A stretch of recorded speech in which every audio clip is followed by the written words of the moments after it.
USSR यानी Soviet संघ कभी विश्व का सबसे बड़ा राज्यों का संघ हुआ करता था, लेकिन 1991 में यूएसएसआर के विघटन के बाद यह 15 देशों में विभाजित हो गया। सोवियत संघ के विघटन के बाद जो सबसे बड़ा देश बना वह था रशिया, और अन्य छोटे छोटे देशों में Ukraine, Belarus, Georgia, Estonia, Latvia, Kazakhstan, Armenia, Uzbekistan जैसे देश शामिल हैं। 1991 के बाद रशिया का इन विघटित हुए देशों में जिससे सबसे खराब संबंध चल रहा है वह है यूक्रेन। रशिया और यूक्रेन के बीच की स्थिति बद से बदतर क्यों हो गई, इसके कई कारण हैं। आज हम आपको यही बताने वाले हैं कि रशिया और यूक्रेन जो कभी एक ही शरीर के अंग हुआ करते थे, उनमें आज इतना खूनी संघर्ष क्यों चल रहा है। तो इस वीडियो को पूरा अंत तक देखिए ताकि आपको रशिया यूक्रेन संघर्ष से जुड़ी जानकारी मिल सके। नंबर 1, क्रीमिया का गैस भंडार। यूक्रेन के दक्षिण में स्थित छोटा सा राज्य क्रीमिया कभी यूक्रेन का हिस्सा हुआ करता था। यूक्रेन का आधा हिस्सा यूरोप के अंदर तक फैला है, इसलिए यूक्रेन हमेशा से इसी प्रयास में रहता है कि यूरोपियन देशों में ये शामिल कर लिया जाए, और इसलिए 1994 में यूक्रेन यूरोपियन संघ समझौता हुआ। यूक्रेन के निचले भाग में स्थित क्रीमिया में अत्यधिक मात्रा में गैस का भंडार मौजूद है। यूक्रेन ने इस गैस के भंडार को यूरोपियन देशों के साथ साझा करने के लिए व्यापारिक समझौता किया, जिससे नाराज होकर रशिया ने मार्च 2014 में अपने सैन्य बल की सहायता से क्रीमिया पर हमला कर दिया। इस तरह रशिया ने अपने लिए क्रीमिया के गैस भंडारों को तो बचा लिया, लेकिन इस कारण उसे 2014 में G8 देशों से निकाल दिया गया, और इस तरह G8 अब G7 बन गया। क्रीमिया पर रूस का अधिकार होने के बाद सन 2015 में एक और समझौता हुआ, जिसमें कहा गया कि यूक्रेन में जहां कहीं भी अलगाववाद पनपेगा वहां यूक्रेन अपना अधिकार हटाकर स्वशासन लागू कर देगा। Number 2, Donbas region. रशिया की पश्चिमी सीमा से सटे यूक्रेन के पूर्वी क्षेत्र में स्थित दो राज्य डोनेस्क और लुहांस्क इन दोनों देशों के बीच संघर्ष का एक बड़ा कारण है। इस क्षेत्र को अब डोनबास रीजन के नाम से भी जाना जाता है।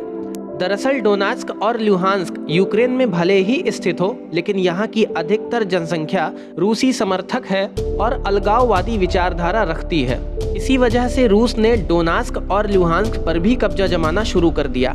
रशिया ने अपने सैनिक इन क्षेत्रों में भेजने शुरू कर दिए, और यहाँ के नागरिक भी मूल रूप से रशियन होने के कारण रशिया के ही सपोर्ट में रहते हैं। रूस ने डोनबास को स्वतंत्र क्षेत्र भी घोषित कर दिया है, और इस तरह रूस यहाँ से अपनी सेना को यूक्रेन की तरफ भेज रहा है। Number 3, NATO.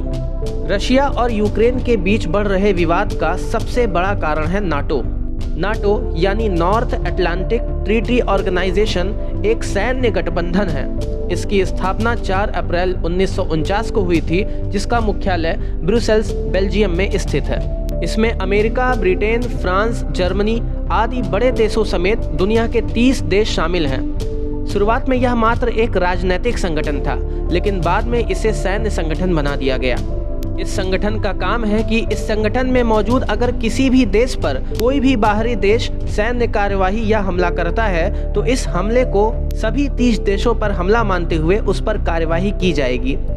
मतलब कि नाटो के किसी भी देश पर हमले का मतलब है सीधे सीधे अमेरिका, फ्रांस, जर्मनी जैसे बड़े बड़े देशों से मुसीबत मोल लेना।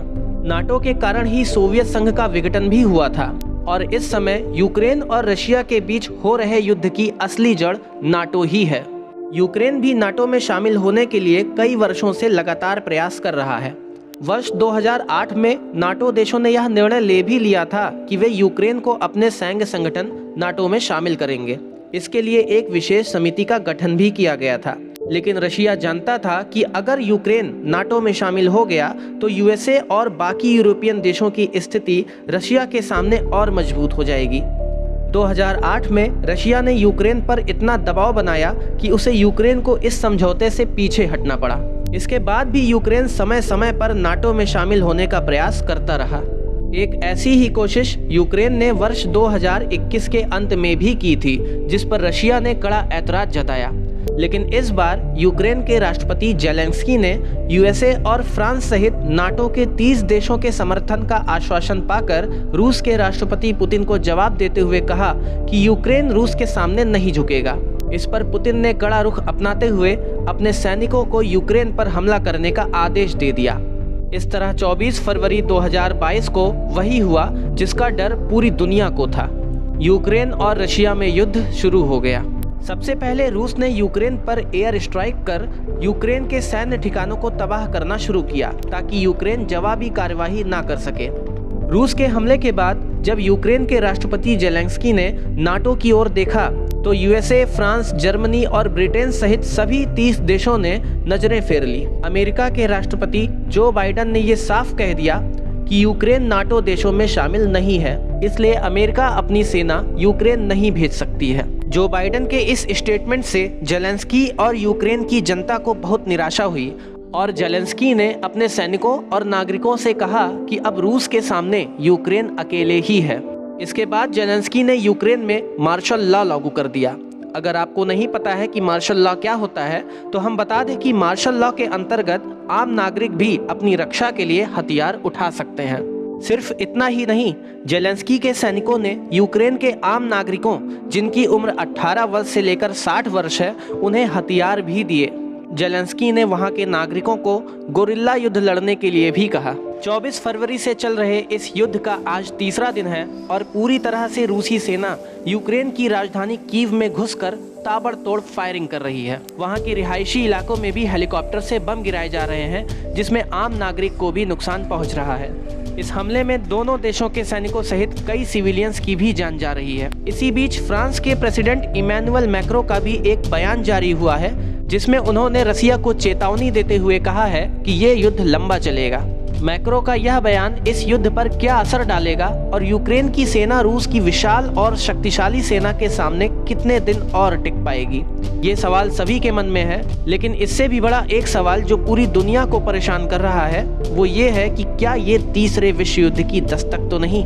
भारत पर भी इस युद्ध का गहरा असर पड़ सकता है। फिलहाल भारत अभी किसी भी देश की तरफ से बोलने से बच रहा है और इस युद्ध का कूटनीतिक हल निकालने का सुझाव दे रहा है। आपको क्या लगता है, अगर तीसरा विश्व युद्ध होता है तो भारत को यूक्रेन का साथ देना चाहिए या रशिया का? कमेंट में जरूर बताएं। इसी तरह और भी जानकारी के लिए सब्सक्राइब करें हमारे चैनल एजुकेशनल हट को। फिर मिलते हैं आपसे किसी और वीडियो में, तब तक के लिए जय हिंद।